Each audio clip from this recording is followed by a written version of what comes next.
আসসালামু আলাইকুম রহমতুল্লাহ বরকাত। বৃষ্টি হচ্ছে অনেক জায়গায়। বৃষ্টি রহমত।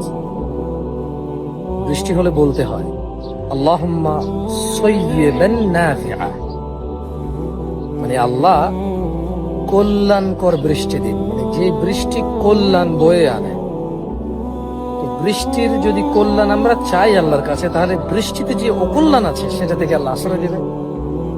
যদি আমি কল্যাণ চেয়েছি, তাহলে অকল্যাণ থেকে আল্লাহ আশ্রয় দিলেই কল্যাণ হবে, এবং আল্লাহ কল্যাণ দিলে আর অকল্যাণ ছুবে না।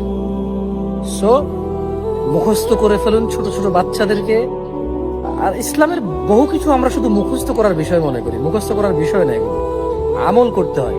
বৃষ্টি আসলে, বৃষ্টি পড়লে, বৃষ্টি গায়ে পড়লে, বৃষ্টি দেখলে বলবেন আল্লাহুম্মা সাইয়্যিবান নাফিআ।